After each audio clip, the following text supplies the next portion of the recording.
Hello, good evening, everybody, and welcome to tonight's event from the Jesus College Intellectual Forum. My name is Julian Huppert. I'm the director of the Intellectual Forum here at Jesus College, which you can see behind me in slightly sunnier, slightly warmer times. It's great to have you all here. We are recording this event for those who cannot make it. Now, Jesus College is an old, ancient institution. Originally set up as a 12th century nunnery, we became an all-male college in 1496, something we corrected 41 years ago. And we've been through many, many different issues. The Intellectual Forum is much more recent. We were set up about 4 years ago to really focus on the key issues of our time, to get people thinking and talking, and to reach out beyond the boundaries of our own college. And so we've had many stellar speakers come and take part in events for us. Everybody from the fashion designer Jimmy Choo, the former New Zealand Prime Minister Helen Clark, director of NASA's Deep Space X-ray Observatory Belinda Wilkes, Al Jean, executive producer of The Simpsons, and many, many more. We've also showcased the amazing work that's being done by our own fellows, whether hearing from a physicist about the coldest things in the universe, actually even colder than outer space, or looking at ways to use synthetic biology to come up with non-polluting, clean, safe ways to dye clothes. One highlight, I have to say, was the president of our college, a very distinguished linguist, talking about swearing. Where do swear words come from, and why are they effective? Climate has been a major focus for us over the years. The climate crisis is one of the most important things that we face as a species, as a planet. And so we've had lots of events, some public events, such as talking about food and the effect it has on climate with the wonderful Professor Sarah Bridle. We ran a global conference called Cambridge Global Conversations, looking at climate ethics. What is it that we need to do, that we morally ought to do to tackle the climate crisis? We held a climate finance conference working with hedge funds to look at what the realities of climate change and what can the financial system do to tackle it, and many more. And tonight we have another important, very exciting event on a similar subject. And I'm really delighted that we have with us Dr. Ellen Quigley. Ellen is many, many things. She is the advisor to the Chief Financial Officer at the University of Cambridge, leading on responsible investment. She's probably the person most responsible for the university's new, very progressive policies. She's a senior research associate looking at climate risk and sustainable finance at the Centre for the Study of Existential Risk, because climate is such a huge problem. And she is also at Jesus College. She's one of our college postdoctoral associates, and we're delighted to have her with you for reasons which will become very obvious very shortly. So we're going to hear from Ellen, and then there'll be a chance for you to raise your own questions. So please do submit those using the Q&A function on Zoom. Ellen's very happy to have questions as we go along, so please do put in your thoughts and your comments as we go. So, Ellen, it's wonderful to have you here. Can I hand over to you now? Yes, you can. Thank you very much, Julian. Lovely to be with you all here today. I am very happy to make this more of a conversational exchange, so please do pop things into the Q&A box, and I'll not talk at you for very long at all. I just want to lay out some context for the discussion that we'll have, so that we've all got a common base for what we're discussing tonight.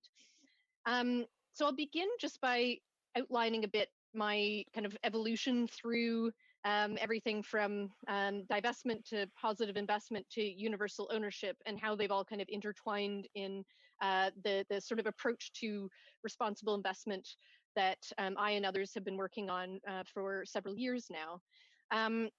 So I started out as a divestment activist almost a decade ago, I suppose, and ended up looking into the kind of mechanics of the financial system for that reason. And in the process, sort of talked myself out of being a divestment activist, which is going to sound strange in a moment when I tell you the subsequent evolution of thought. But it's because what I learned was that just selling shares in the stock market for companies that are already listed on the stock market doesn't actually affect those companies, because when you sell a share, by definition, there's a buyer, and the company doesn't actually receive any of the money when you exchange shares between and among shareholders. And in most divestment activity, and this is still true, is about the about public equity, and public equity is shares in companies that are already listed on the stock market, what we call the secondary market.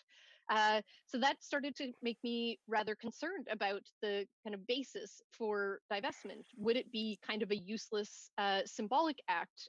What was I arguing for my institution at the time to do? And that kind of sparked the question, well, then how does one actually redirect financing? Where are new capital flows coming from, and where are they going? And that ended up taking me to a place in which I ended up concentrating a lot on other asset classes. So just to back up for anyone who's not a specialist in this area, do put in the Q&A anything that I'm not being clear enough about. I'm happy to clarify. In fact, I'm going to put this up here, right here, so that I can verify if there's anything that people need further clarification on. Anyway, so if you invest, you have multiple asset classes in which you invest. So the one that people talk about the most is public equity, but there are also bonds or fixed income, and that's often many of the same companies that are listed on the stock market. They will issue a bond for investors to purchase when they want to borrow money. So if you buy a bond, you are lending money to the company that you buy the bond from. It's a bit counterintuitive. There are also other asset classes like private equity, for example, that's investing in a company that's not listed on the stock market. So it's usually smaller, although there's some very large private companies as well. And then you've got venture capital.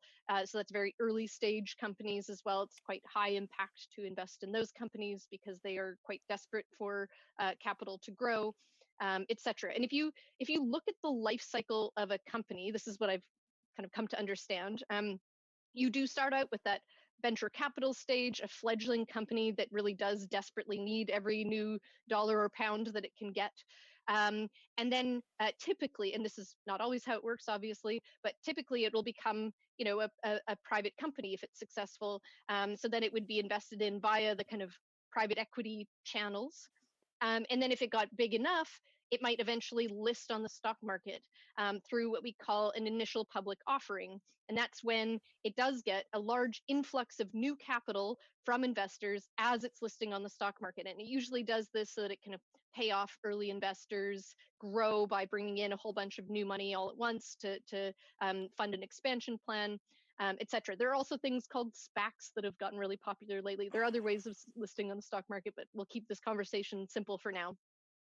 So if you look at this whole ecosystem for an investor, you have to kind of decide which actions do you take across each of these asset classes to have a big enough impact or maximum impact, really.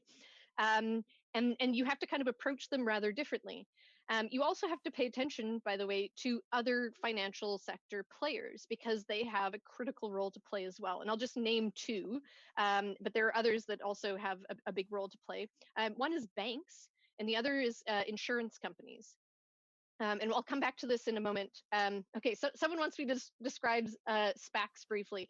So that's basically like a reverse IPO sort of thing. So a SPAC is a special purpose acquisition. Anyway, I can't remember the acronym, but it basically means that they raise the money first and then they go find a company to list on the stock market. So it's sort of the other way around. And it also involves a lot less disclosure because usually if you do an IPO, you have to show that you're a good company to invest in, that you have already had kind of enough financial success to warrant listing. Whereas a SPAC, you can have much more kind of lofty forward projections and still list on the stock market. Anyway, but that, yeah, you can also do a direct listing. There are, yeah, at least 3 options, but yeah, a SPAC is a blank check. Yes, thank you, Sue Knowles. That's right. So you get all the investments together, and then you go and find the company that you actually want to list after the fact. Anyway, so you've got all these asset classes. You're trying to decide, how do I have as great an impact as possible? And then you have to ask the question, where is that new capital coming from? And the answer is, perhaps surprisingly, that about 90% of new capital for fossil fuels, for example, comes from debt. And a large chunk of that comes from banks. And banks also underwrite both bonds, so that's the instruments that you can purchase, but they also underwrite initial public offerings, IPOs, as we've discussed. They also underwrite new equity issues, so that's not as common these days, but a company that's already listed on the stock market can issue new shares and gain new capital that way, and so on and so forth. So banks end up covering off quite a lot of the ways in which a company can get new money to do new things with. And sorry, I'm just going to pause for a moment to look at this longer question here. The question is, but Ellen, doesn't disinvestment put pressure on the financial institutions, inform the public, lead to follow-ons, and ultimately put pressure on the carbon companies if there's enough of a move which will make it harder to raise capital? Oddly, I will so happily answer that question in a moment, because I quite agree with you. And with some more detail, but we'll just come to that in a moment. But thank you for your comment. Sorry, I've missed another comment here as well. So I'm interested to hear your thoughts on the Climate Club idea forwarded by William Nordhaus. So I'm a bit cautious because William Nordhaus's models have been quite unhelpful in reassuring people as to the worst case scenarios of climate change. But I'd be curious to hear more about it. I don't actually know about the Climate Club, but if you include another question in the Q&A, I'd be very curious to discuss it. Anyway, so you're looking at really a debt story. 90% of new financing for fossil fuels comes from debt. So this focus on public equity is a bit unfortunate. And when I started realizing this, I also then started to question the whole ESG, or responsible investment industry. So ESG stands for environmental, social, and governance investing. Responsible investing is sometimes shortened to RI. There's also socially responsible investing, so SRI. But and there are some differences, but it's basically much the same approach. And what I discovered is that all of that pretty much focuses on stock picking within public equity. And if you look at the evidence on this, it's really quite depressing. So there's a question here: debt is bonds. Yes, so debt is it includes bonds. It also includes loans, credit facilities, stuff like that. So there are a variety of different types of debt, but yes, bonds are one form of debt. When you buy a bond, you are lending money to the company. So to go back to responsible investment for a moment, I started to realize that responsible investment was a kind of stock picking exercise. You would end up with these fancy screens that would take out, fossil fuels and arms companies, for example, from an index and label it that as an ethical investment.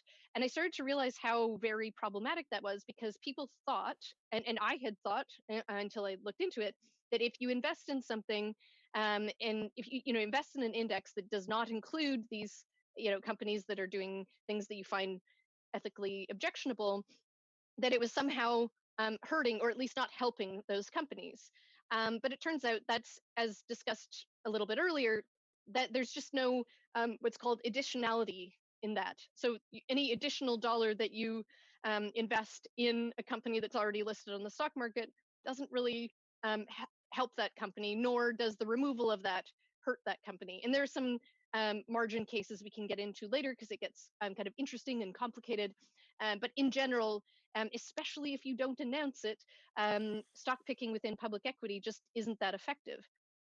In the course of writing the report for the university on divestment, specifically the advantages and disadvantages of a policy of divestment according to 5 different dimensions, and they were moral, social, political, financial, and reputational.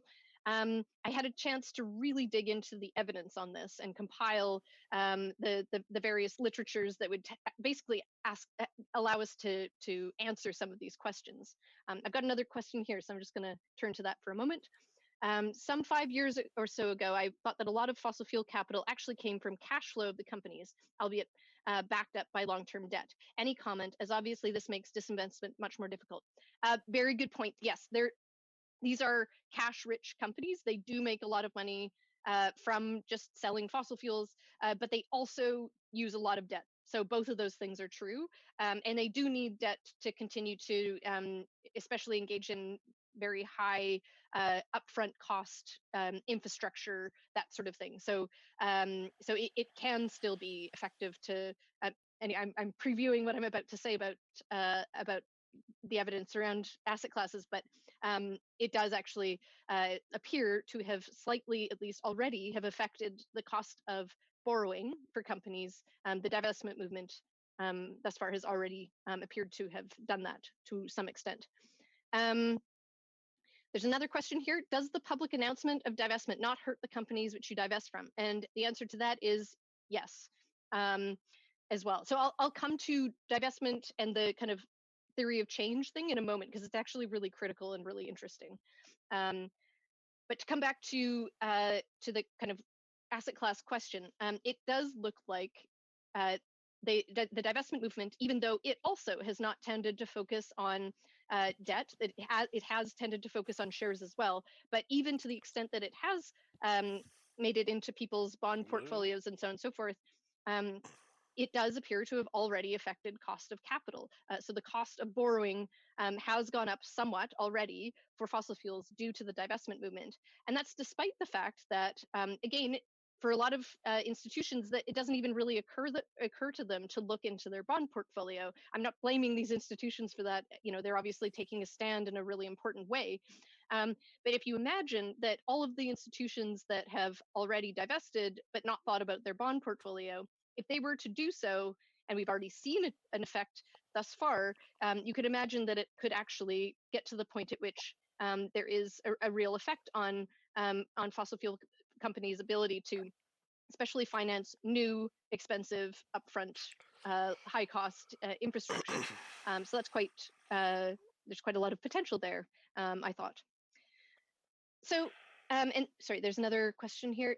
Would this divestment movement lead to a market for stranded assets? I would like a bit of elaboration on that question, because I'm wondering if this person is asking whether there's kind of an advantage for people to buy up the stranded assets that have been stranded due to divestment, or whether the question is, anyway, if you wouldn't mind elaborating, that would be amazing, and I'll come back to it and answer it.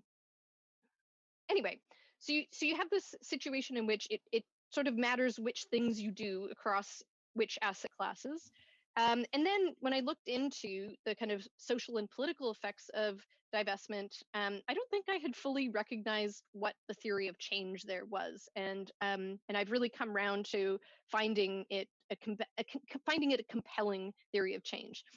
So the idea with divestment is that it's not necessarily aimed at trying to affect cost of capital or anything else, that it's aimed at the core of what needs to be done to actually solve climate change. I think most people would agree that you need legislation, that without legislation, it's very difficult to get anywhere on this issue, and that legislation has to include, you know, pricing carbon, but also a lot of other regulations and rules to encourage the growth of the new economy and to shut down the old, especially in a way that is that allows for a just transition for the workers involved. But how do you get that legislation when you have quite a powerful lobby that is able to counter that, and where the public doesn't have a negative enough view of fossil fuels to actually make that happen? I'm just going to keep with this for a moment. There's some great questions coming through, so I'll come back to those for a moment. But basically, we don't tend to legislate companies, sectors, activities in general that society doesn't view as problematic morally or practically. So it's that's a huge barrier to getting the kind of legislation that we need if you think that the fossil fuel industry also has quite a lot of capital and power, especially lobbying power itself. So what the divestment movement does is it says, well, what we need to do is stigmatize this sector sufficiently so that public opinion changes, A, and B, politicians get the cover they need to enact the legislation that's actually required to solve this problem. And by doing that, you end up kind of countering the kind of lobbying power of a very powerful industry. you're essentially laying the groundwork for the legislative change. And what's interesting about that too is that it ends up affecting more than just the listed companies, the companies that are listed on the stock market. If you properly legislate around climate change, you should end up affecting the national oil companies as well, which dig up a large proportion of the fossil fuels that we burn as well. So the theory of change really isn't about the financing; it's about changing the public. Changing the public's view of fossil fuels, stigmatizing it, and also there are another few factors in play that have to do with, who wants to go work for a company that has been stigmatized so heavily, especially with the divestment movement really taking hold on university campuses. You can imagine that that has played a role in recruitment challenges for the executives of fossil fuel companies. And if you look at surveys of fossil fuel, or sorry, of executives in any sector, recruitment of top talent is always either the top concern or at least in the top three.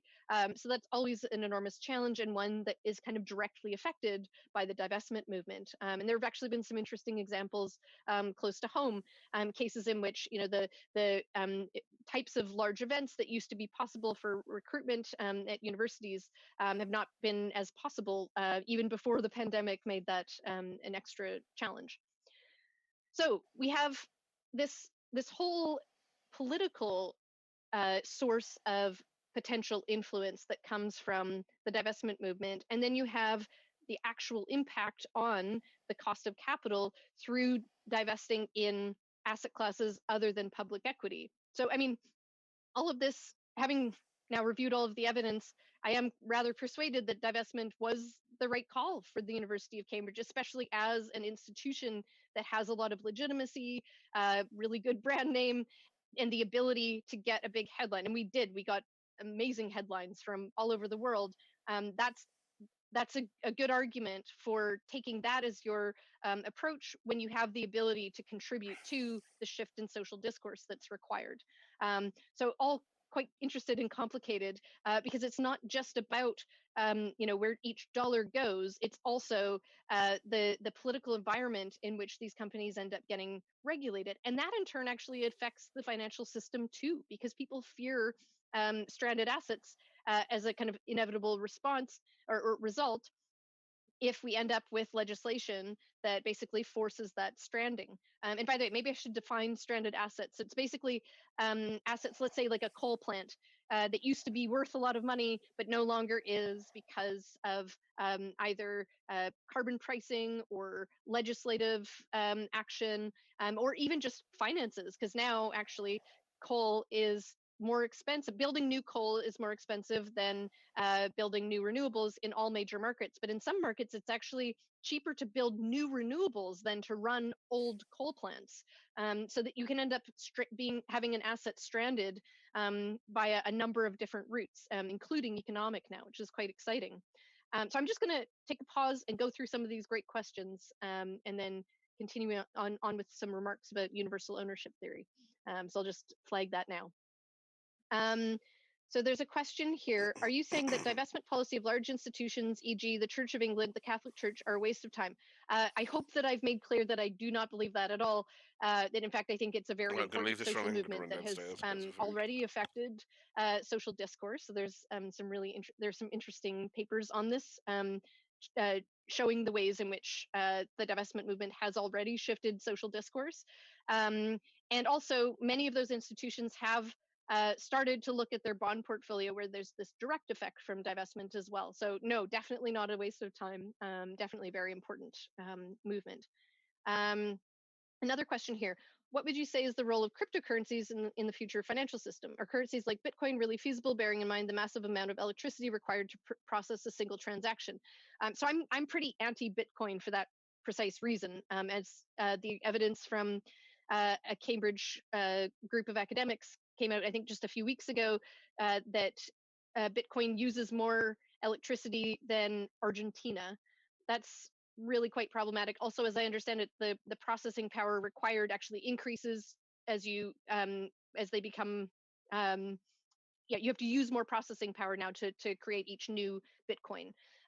So I personally am not a fan. I think that there are efforts to build new cryptocurrencies that do not have such great energy needs. And I think that actually blockchain itself could be kind of interesting for tracking certain things that you want to have assurance, for example, that your cobalt from the Congo was not mined using child labor or something like that. Blockchain could actually be useful for verification of certain things. So I think there might be uses, but I'm not a big fan of Bitcoin personally. I have another question here. How do you think the recent pandemic has forced a shift towards circular economics and finance? Were the supply chain shocks enough to force companies to make real changes now? Um, I don't know. I think it's too early to say whether we'll see permanent or semi-permanent changes to supply chain management.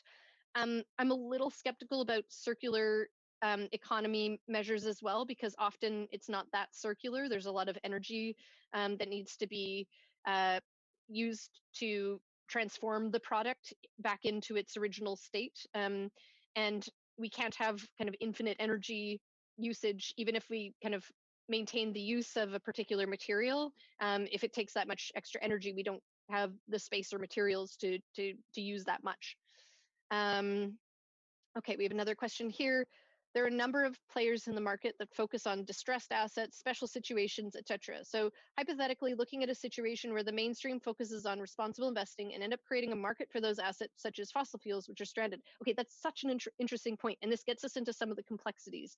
So um, economic theory would tell you that we should not be seeing much, if any, of an effect on cost of capital from on the debt side, even because there should be, an equilibrium there. But what's true about the debt market is that people behave a little bit differently in that market.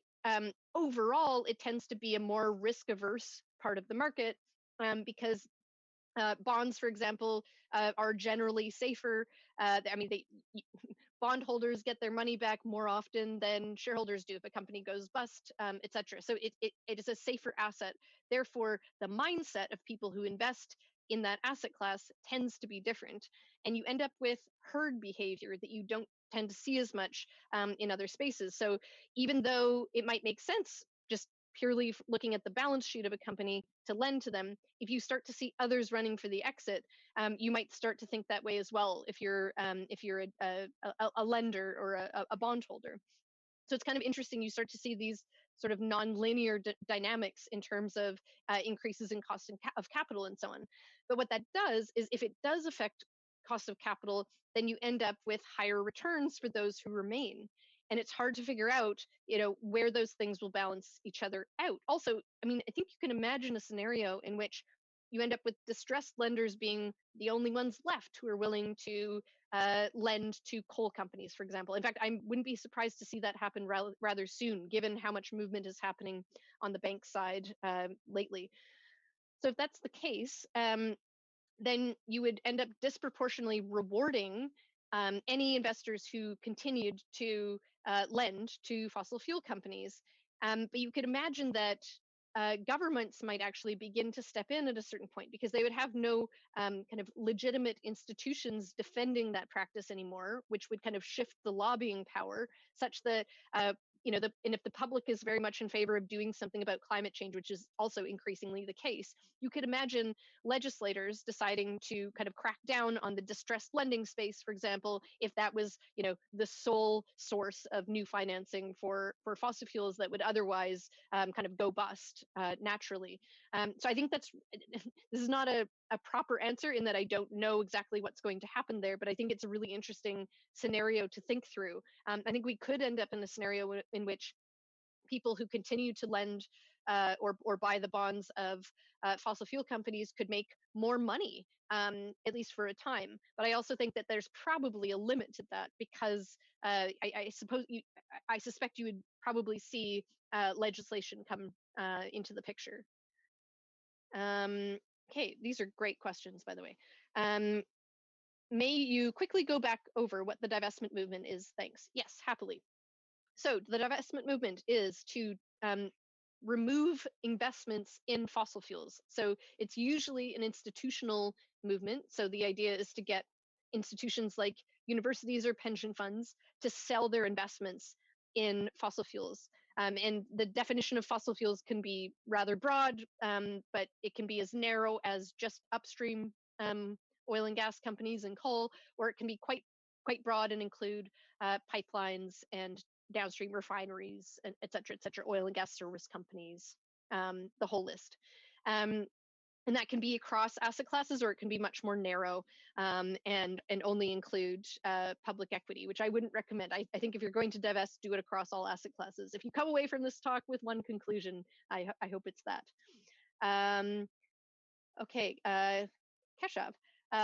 Indeed, we are already seeing students not wanting to work with fossil fuel companies, even as an intern, or getting funding from them. Yes, exactly. And I think that actually is a power that might be not quite appreciated by some of the people who are working in this space. Again, if you look at what executives really worry about, it's talent, both attracting talent in the first place and retaining talent. And fossil fuel companies are increasingly finding that very difficult. And they do take that probably more seriously, honestly, than the divestment movement itself at this stage. Another question here: how do you stigmatize such huge vested interests, oil-rich nations, etc.? Really good question. So I don't think it's as easy to stigmatize oil-rich nations, but it already has worked to stigmatize the fossil fuel sector. And by using it's really interesting to look at the language that's used to do that, by the way. So by labeling it as dirty, as like just the oily, the the kind of visceral language that's used to discuss to describe the fossil fuel companies, the dirty, the pollution, the particulate matter, all of this stuff, helps to really just associate in people's minds fossil fuels with undesirable things. And that's, yeah, again, I think it's probably more difficult to stigmatize a country, not least because you don't want to end up stigmatizing the people in that country who may or may not be supportive of the country's focus on fossil fuels.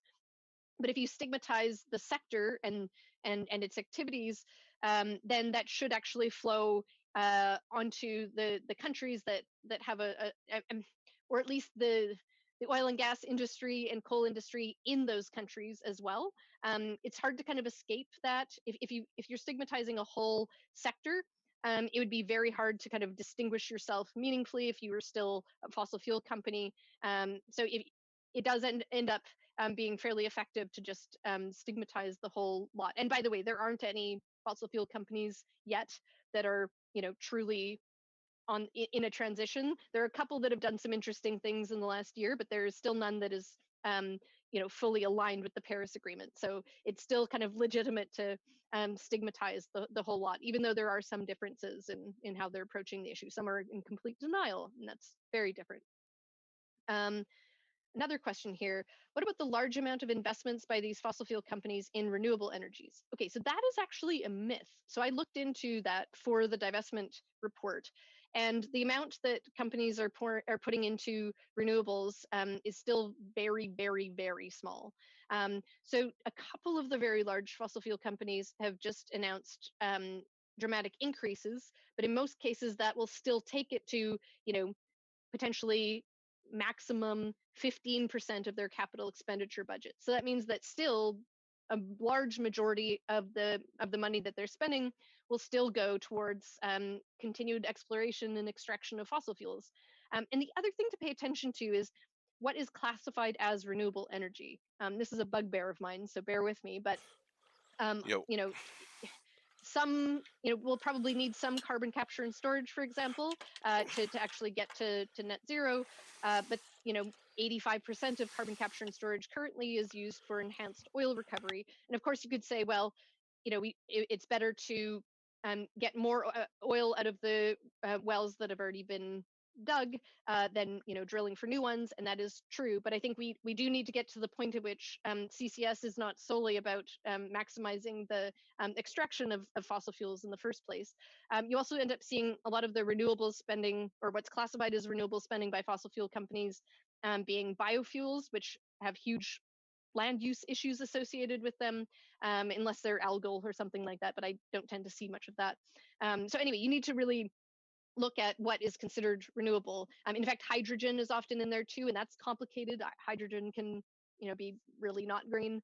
So anyway, it's worth kind of looking at those numbers with some skepticism, because I'm not convinced that a large amount of spending on renewables is coming from fossil fuels. In fact, the vast majority is not, and the vast majority of their spending is not on renewables.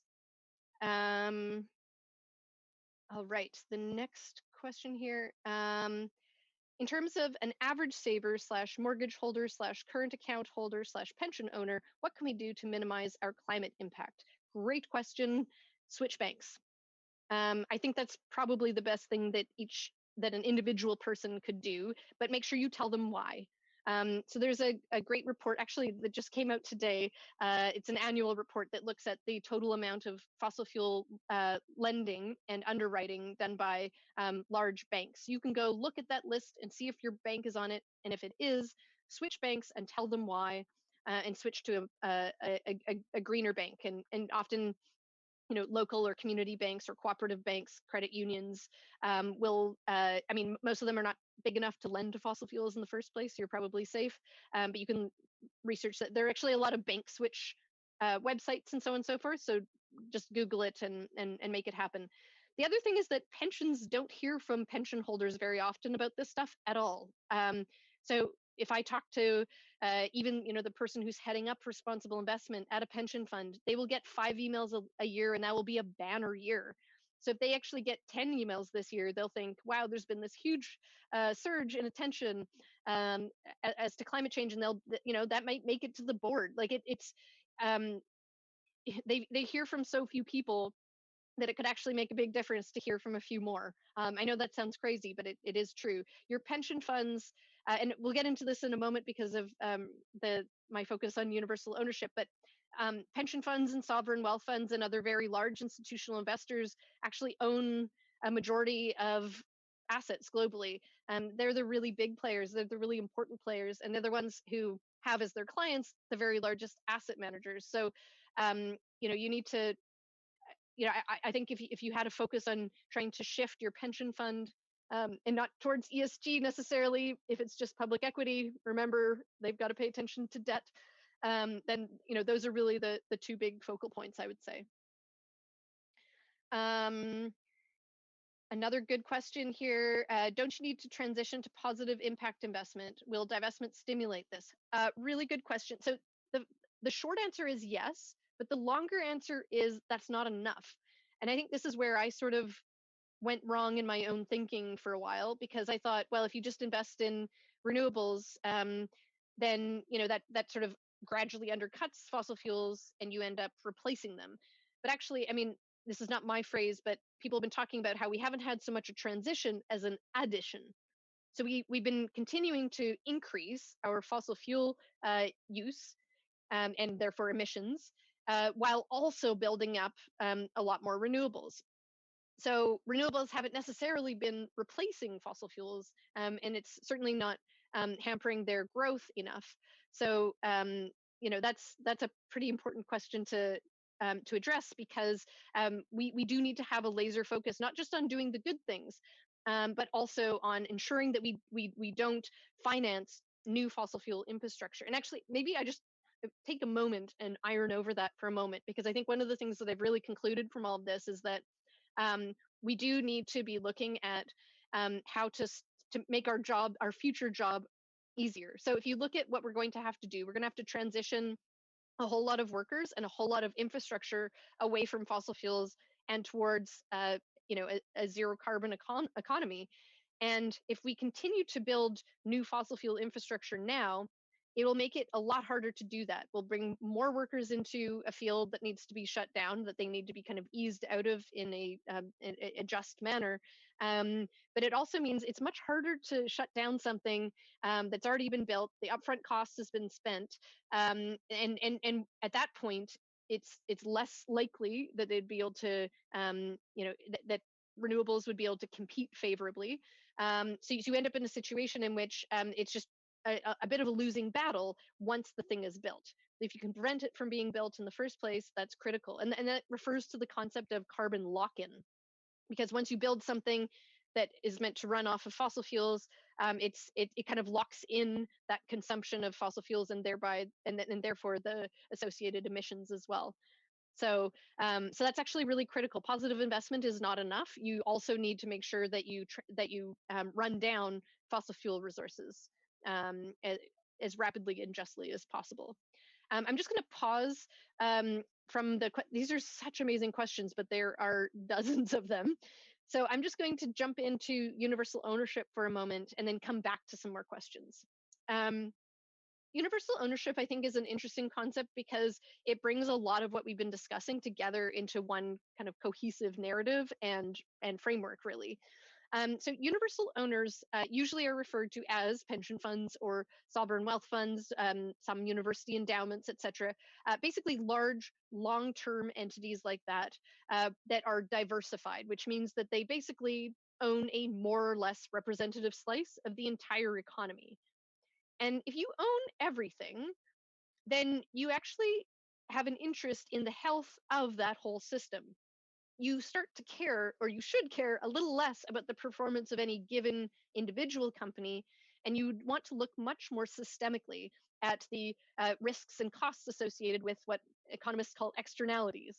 Externalities being the negative effects of things that companies do that aren't costed into the system. So the best thing is, yeah, the easiest example would be Exxon and the costs associated with the emissions produced by the fossil fuels that it extracts, combusts, etc.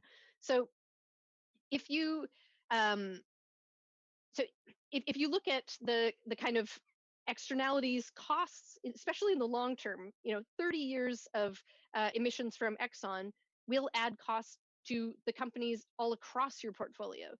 So for an investor who owns Exxon but also owns everything else, it might make sense to actually lose some money on Exxon as it runs down rather than having Exxon continue to add costs to the whole system. By the way, this applies to a number of other issues as well. So let's look at something like income inequality or wealth inequality. So if you ask, even a mainstream institution like the OECD, it would match probably what our moral intuition would be, which is that it's not good to have drastic inequality in society. It's actually a macroeconomic drag. So even if you were just purely looking at it from a financial standpoint, you would conclude that if you had a system-wide view of the health of a long-term portfolio, you should want to reduce income and wealth inequality because that will benefit your overall returns over time. So it's kind of an interesting confluence of the moral imperative that a lot of people feel to address climate change and reduce inequality, but it does work out financially for universal owners because they end up paying for things in that kind of systemic manner.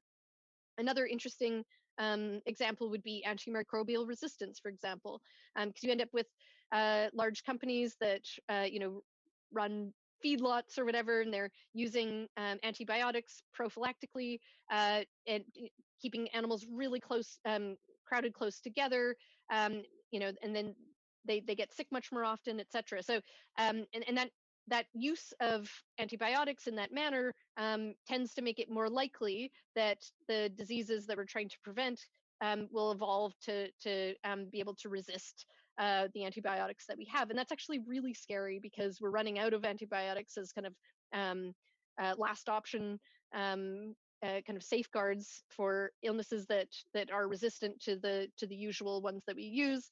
And some of the same issues with antifungals and so on and so forth. So it's very scary, but you could actually end up reducing that risk as an investor. Let's say you're a large pension fund and you decide to glom together with other large pension funds, and you tell McDonald's, let's say, we will vote against the reelection of your directors if you don't develop a plan to phase out the prophylactic use of antibiotics and do a couple of other things that would reduce the risk of this terrible problem, which, by the way, would have enormous costs for the whole system in the next 30 years. Like, it's in the trillions upon trillions. So not a minor issue. Well, if you're McDonald's, you probably think, well, that's cost to the system. But if you were a universal owner, you think, well, Europe in general doesn't engage in these practices because they've got laws to do this. Well, you can actually make sure that that standard is across the board, and there's no advantage to any company to not meeting these standards. It's the same for everyone. There's no kind of forum shopping advantage. And actually, if you think about it from the perspective of the executives or boards of those companies, I mean, just imagine if your job did not involve having to make money off of, for example, crowding animals too close together, or emitting a lot of pollutants, or paying workers really poorly. You would kind of compete on other things then. So I'll just maybe back up for a moment and talk about the mechanisms by which you can make that happen as a universal owner. So I hope one of the things that you would conclude based on what we've already discussed is that if you're a universal owner, you should really pay attention to what is in your bond portfolio and your private equity portfolio and any venture capital investments that you have, and that you should make sure that you're only supporting the companies to grow that are not contributing to these enormous systemic risks like climate change and inequality. But you also then have to figure out what to do with public equity. And although I think divestment makes sense for a well-known institution like Cambridge, and for a sector like fossil fuels that have become the focus of a major political movement like the fossil fuel divestment movement, you can't actually divest from every company that's causing systemic risks. At that point, you actually might even run up against some legal limits based on diversification standards, et cetera, et cetera. It depends on the jurisdiction. So if that's the case, then you need to think through. Sorry, I'm getting distracted by some of these questions. So if you, oh, I'm getting totally stuck. Right. So if you want to figure out what to do and you can't just divest from everything across your whole portfolio, and you can't, I think if you were to trace back a lot of systemic risks, you would find a company contributing to it somewhere. Then you have to figure out what is the most effective way to be an owner of these companies. And then you have to look at the vast literature on this topic that exists and conclude that if you're going to be an effective shareholder, you're not going to use many of the same standards or metrics and methods that are used typically today. In fact, if you look at that literature, it's kind of depressing. You end up concluding that shareholder engagement is not very effective because it hasn't been to date. It tends to make use of things like purely advisory shareholder resolutions that almost always lose. If they do pass, the implementation rate is poor, and the implementation rate is even worse for resolutions that have to do with anything beyond disclosure. And by the way, I went and looked at the literature on disclosure, and it looks like there's no clear relationship between improved disclosure at the company level and environmental improvements in environmental performance. So it's not like improved disclosure actually leads to the kinds of outcomes that we would want. It just makes things more transparent, which is good, but that's not actually reducing these real world risks. It's just making it more obvious where they're coming from and the precise metrics behind it. So if that's the case, then you need to look at what are the more effective tactics available to shareholders. And one of the interesting things that came out of that literature review was that voting against the re-election of directors is actually fairly effective. And you don't have to win, is the interesting thing. Because it's usually a routine vote. So a shareholder or a board member will often get like 99% support from shareholders because it's sort of an automatic thing. You just vote and get that item off of the agenda. If they even get in the low 90s support, that is actually scary to a board member. It's a group of high status individuals typically who don't want to be publicly embarrassed. Kind of makes sense.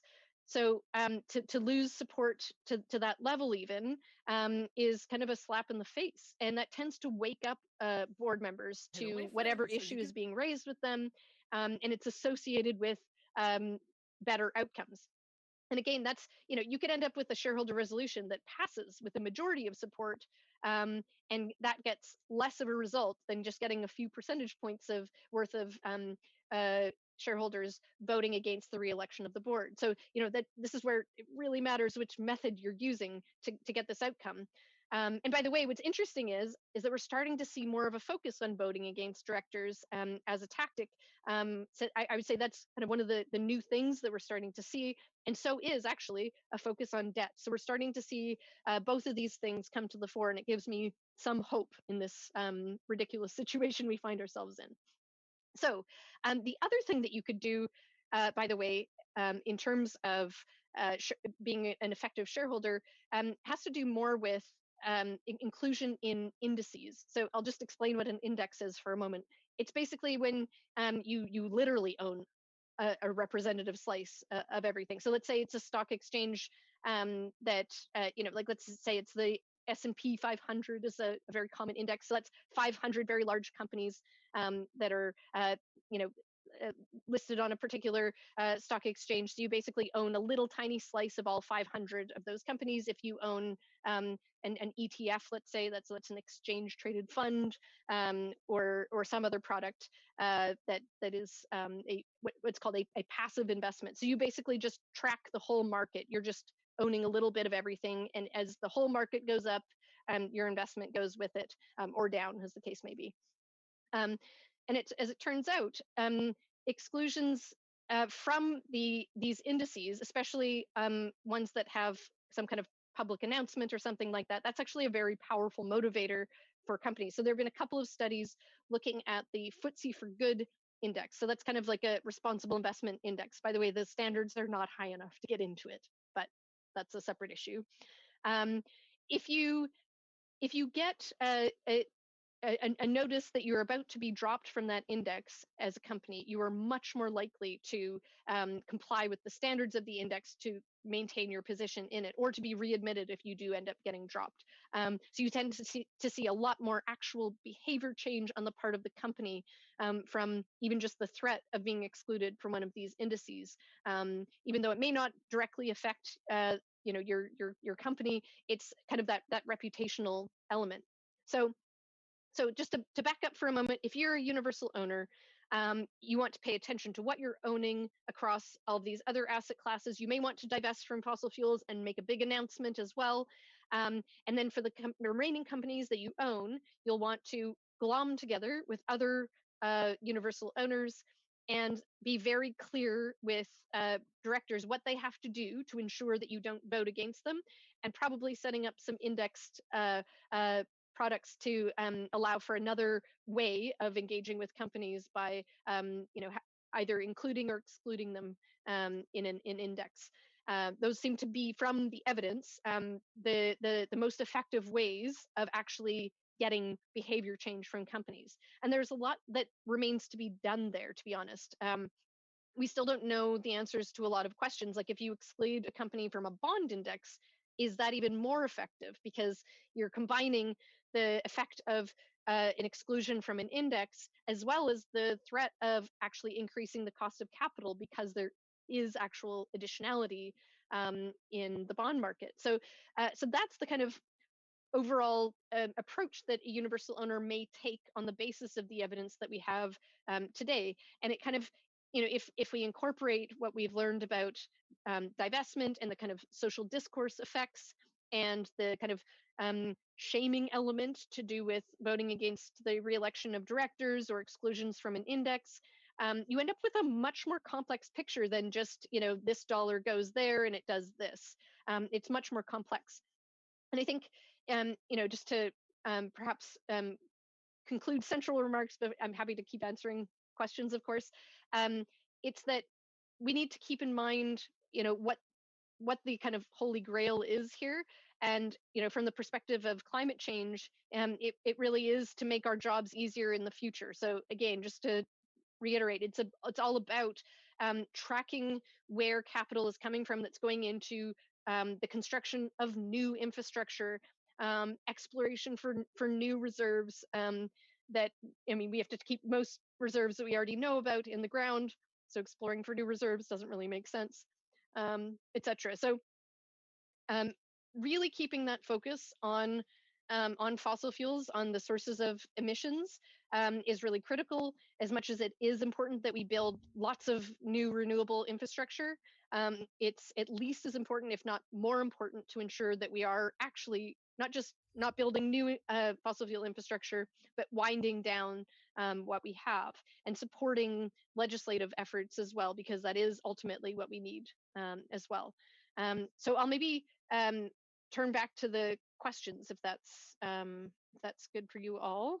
Julian, do you have anything you wanted to Well, no, I mean, add? I just wanted to give you a break because I'm exhausted just listening to you talk about all of this and the amazing tour de force that it's been.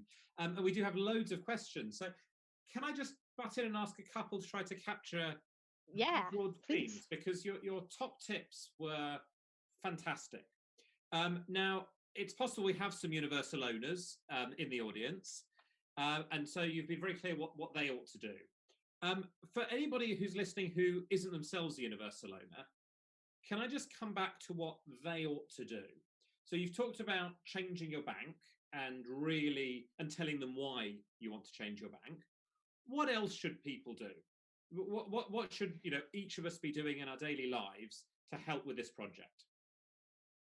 Okay. I mean, this sounds boring, but talking about it a lot to everyone it is surprisingly interesting, right? I mean, it's less boring than you would imagine, and there are a lot of different elements. It's not just about finance, as we say. It's about social change and all these other elements. So it can actually be kind of fun to talk about anyway.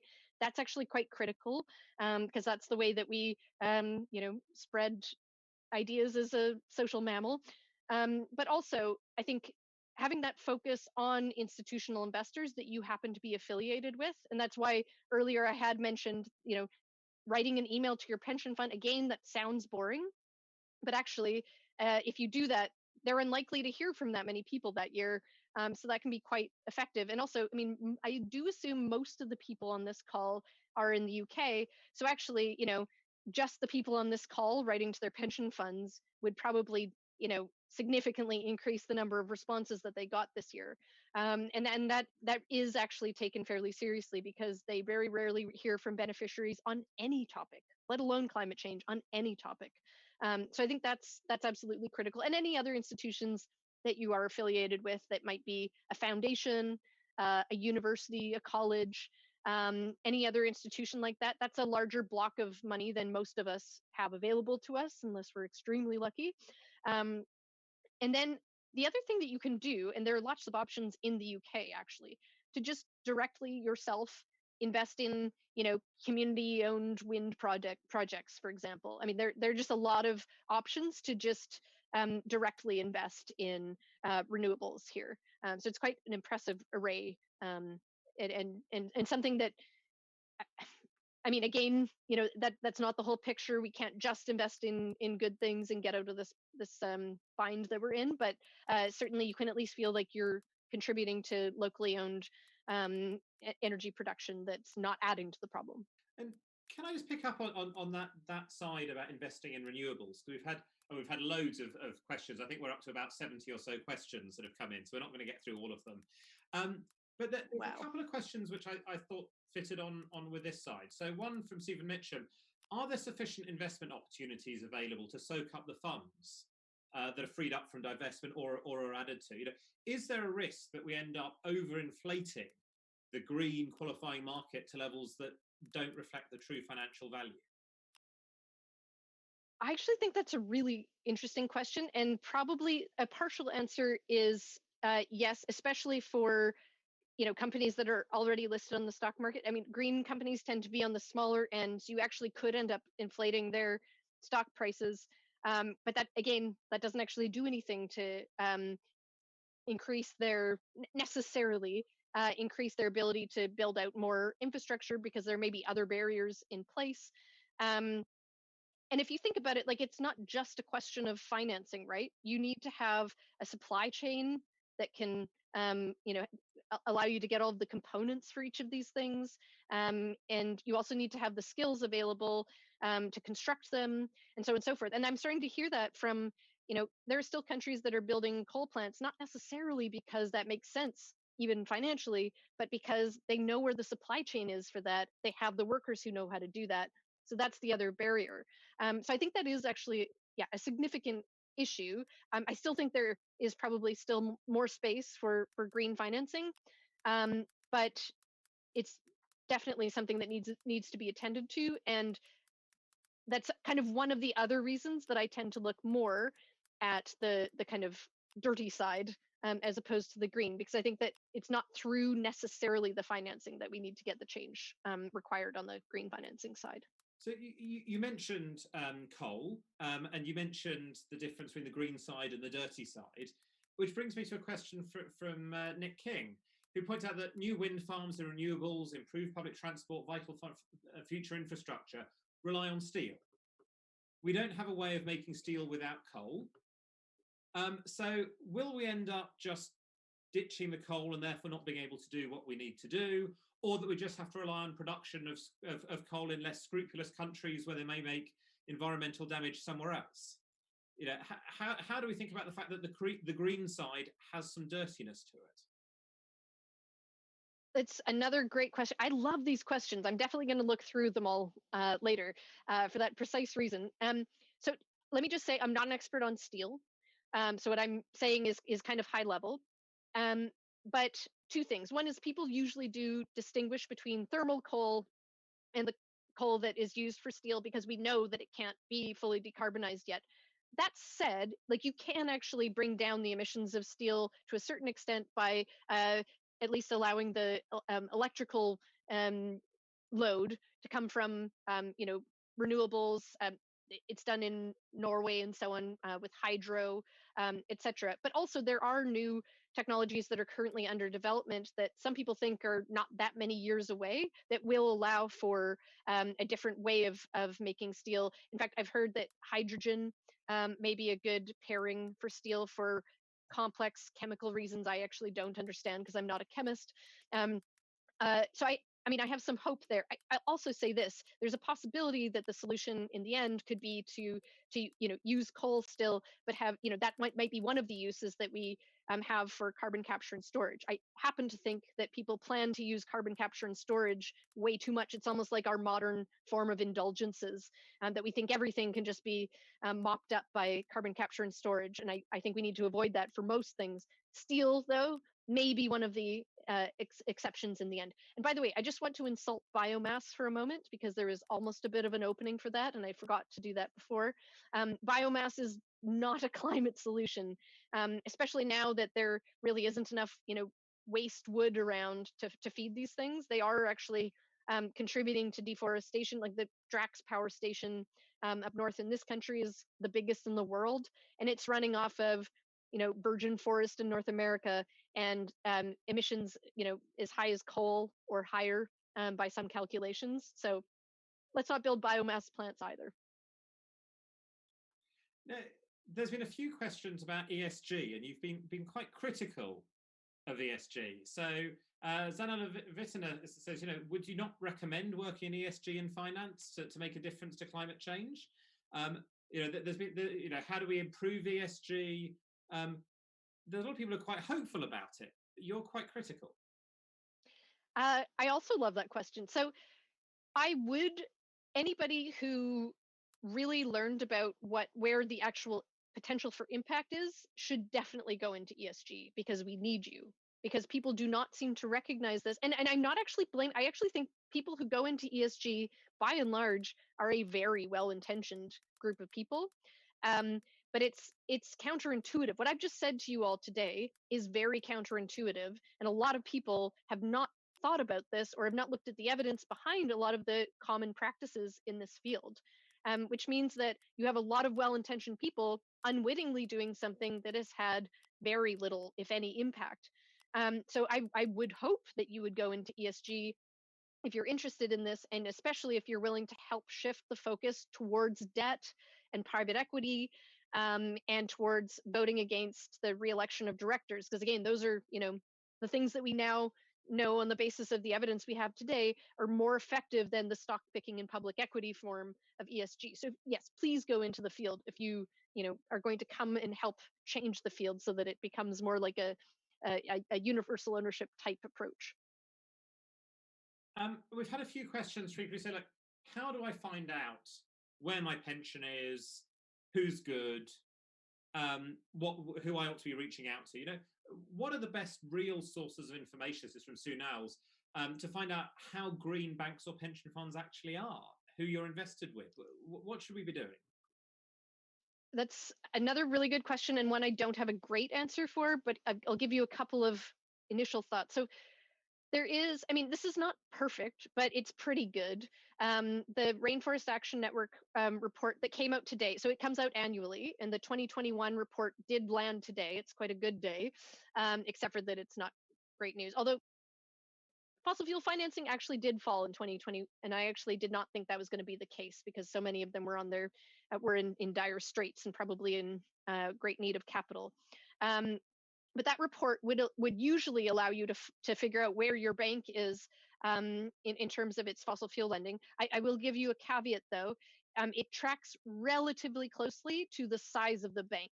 So it doesn't give you a great sense of, does my bank proportionally lend more to fossil fuels than you would expect for its size? It doesn't answer that question, but it will tell you the absolute figures, and that can be sobering for many of us. But then you can switch to a bank that's not on the list, basically. And I think if you go with a local bank, a building society, a credit union, they're just not going to be big enough to. And great. So Julian has put the report in the chat there. Yes. So that's one way of just figuring out who you shouldn't be with, and then just try to go with a local option and just Google around.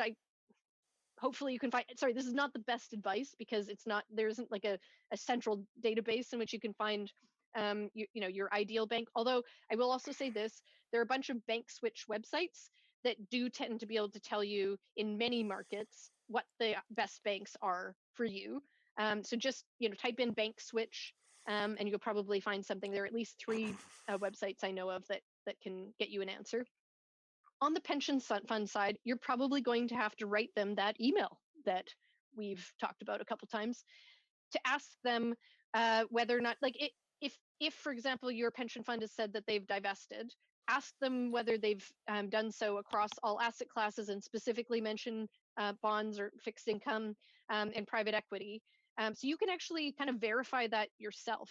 And you can also ask them, how often have you voted against the re-election of directors on the basis of environmental issues?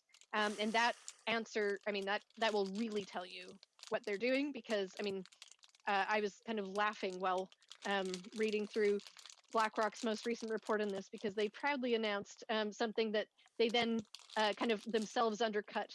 In the very same report, they were talking about how many directors they had voted against, and they proudly announced they had voted against. It actually varied in the report, so they said 53 and 55. I don't know which it is, but 50 some directors on the basis of climate.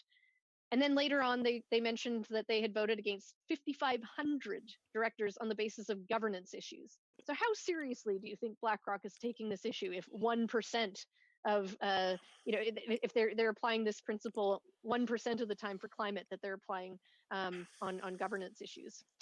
Yeah, so anyway, you can get really revealing answers to those questions because those are the really high impact things.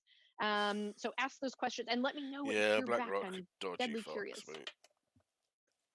I suspect there's a lot of people who'll be getting in touch with you for advice or thoughts after this. If you're happy to be, you can do. But there's also been questions, because you've talked a lot about how the focus needs to be on debt and on the role of banks. So the question that's come in from Peter Woodsford and similar things from others is, we've got this financial services. They're a major generator of inequality. They largely serve the haves. And if I can also throw in, and they're also the people issuing the money for fossil fuels. So what should our investment, what should our attitude be to investment in the financial sector as well? Should we treat it like we would treat the fossil fuel sector? I love that question too. I mean, I certainly think that if you... It's so American.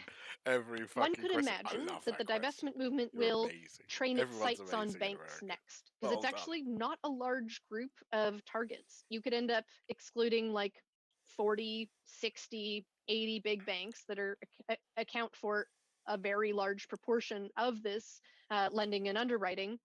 And you could imagine that they would become, in fact, they're already becoming a major target of the divestment movement. As you can see with Divest Barclays, for example, that's a big thing because Barclays is the largest financer of fossil fuels in Europe. So that's something for us to take very seriously here in the UK.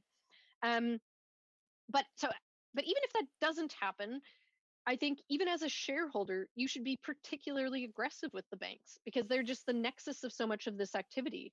And again, actually, insurance companies I would put into a similar category, although I think they're actually a little bit more interested in doing something because they actually recognize risk. That's kind of their jobs, to look at risk. And they're doing, they're insuring these companies that are, might be building a new facility that needs insurance. The directors need insurance. And critically, insurance companies are disproportionate owners of bonds.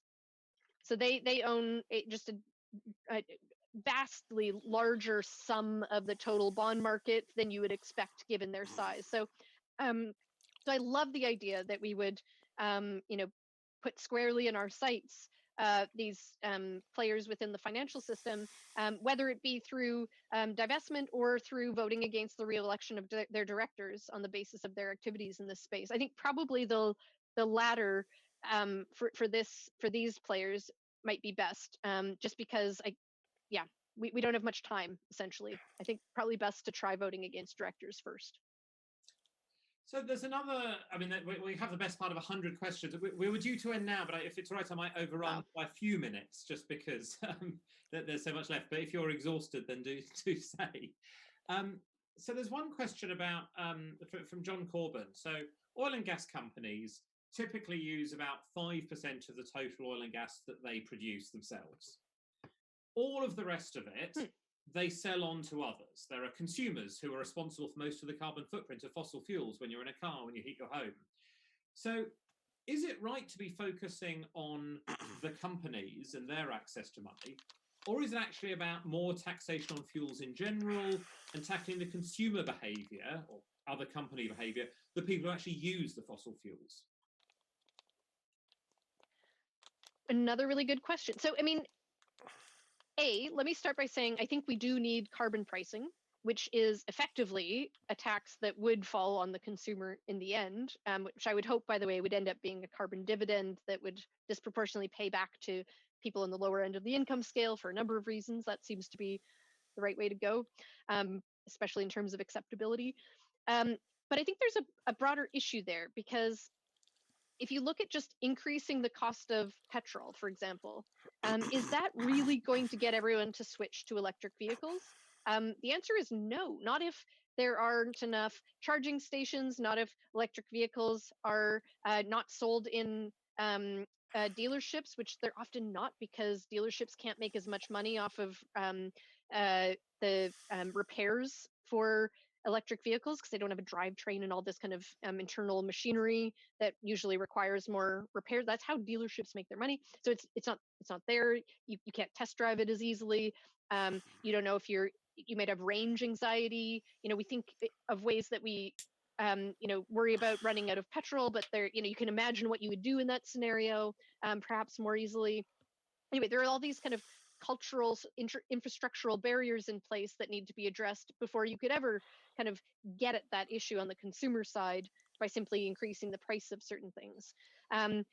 So I think that we need to we need to focus on the fossil fuel companies because that's where we're getting the new infrastructure that kind of bakes in this stuff. And by the way, I include internal combustion engines as a form of fossil fuel lock-in because that's what the literature tells us too. That's one of the top sources of fossil fuel lock-in is internal combustion engines. But putting that responsibility on each individual consumer, I don't think is the right way to go. In fact, fossil fuel companies specifically financed efforts to get all of these campaigns to focus on individual efforts precisely because they know that it's not very effective at producing widespread change.